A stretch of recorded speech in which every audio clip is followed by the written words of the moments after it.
A flurry of recent missile tests by North Korea has set nerves on edge and stirred fresh concern about whether US defenses could protect Americans against a sneak attack. North Korea has detonated nuclear devices and is trying to develop long-range missiles capable of reaching the United States. The Pentagon has spent more than $40 billion on the ground-based mid-course defense system, GMD for short. It's designed specifically to thwart a nuclear strike by North Korea or Iran. Yet there are grave doubts about whether it's up to the task. Here is a look at the system's origins, how it's supposed to work and the technical problems that have bedeviled it. It's designed to defend the United States against a limited nuclear attack. That means a strike with a handful of missiles, as opposed to a massive assault of the kind that Russia or China could launch. The United States relies on deterrence, the threat of overwhelming retaliation, to prevent Russia or China from ever unleashing missiles against us. In the case of North Korea or Iran, we would rely on GMD to knock incoming warheads out of the sky.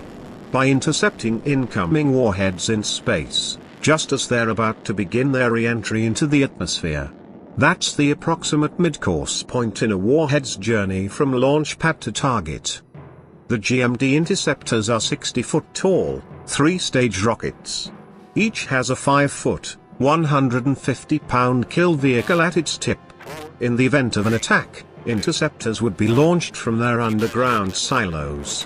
Once in space, the kill vehicles would separate from their boost rockets and fly independently toward their targets, at speeds up to 4 miles per second.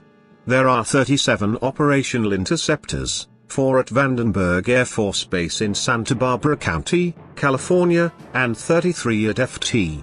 Greely, Alaska. The kill vehicles carry no explosives. They're designed to destroy enemy warheads with kinetic energy, or energy of motion, in other words, by crashing into them. Satellites and powerful radars, stationed on land and at sea, track airborne objects. The GMD system receives data from these and other sources and would use it to guide the interceptors. The kill vehicle also has an onboard navigation system to help it zero in on its target.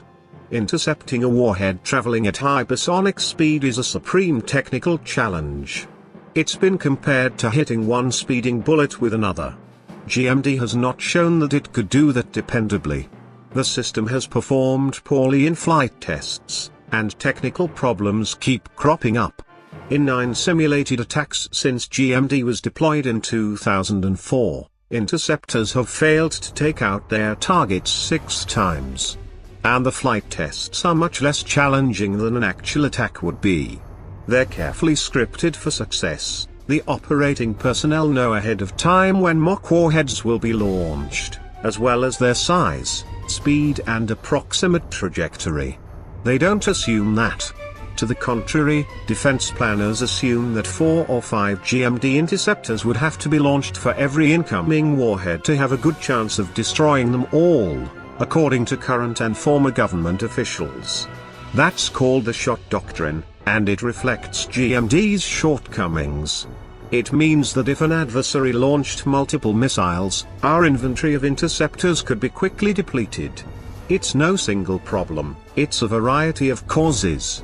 And that's what so concerns experts who've studied the system. In some cases, divert thrusters were blamed. These are small rocket motors, 4 of which are attached to each kill vehicle. They're supposed to fire rapidly to make course corrections and keep the kill vehicle on course once it's in space and flying on its own.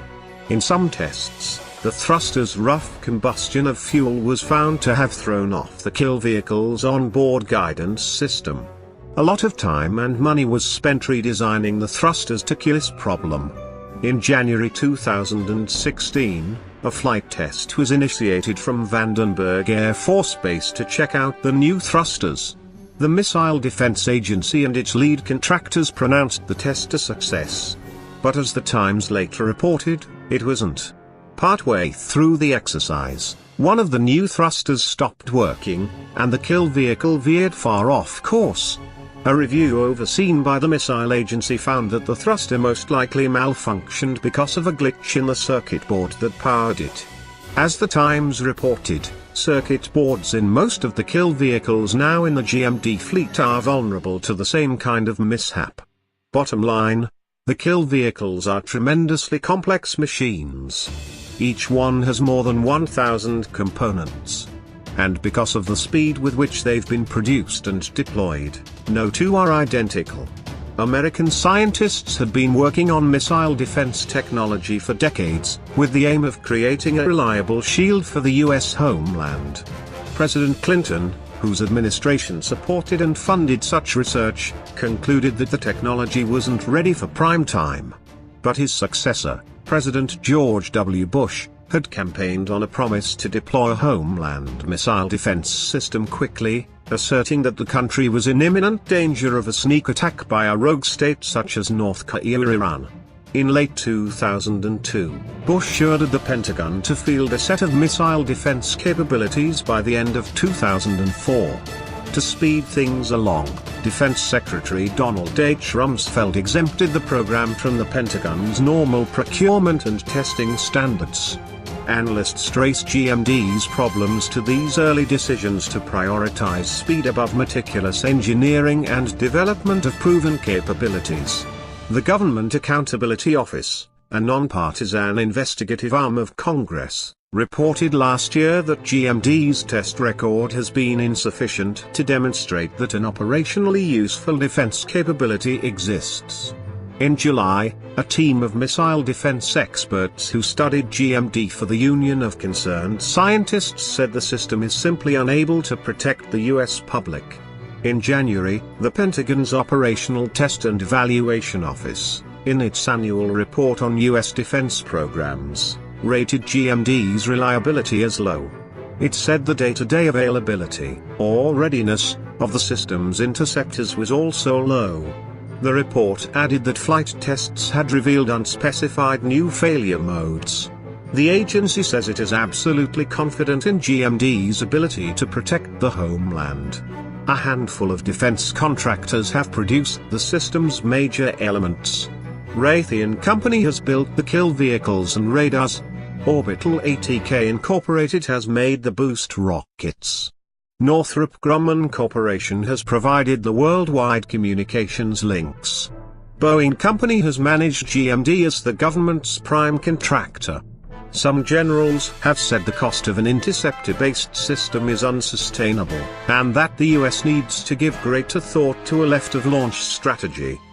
That's military speak for taking out missiles before they could be launched, as opposed to trying to shoot them out of the sky. Yet for now the Pentagon is expanding GMD to 44 interceptors, with bipartisan support from Congress.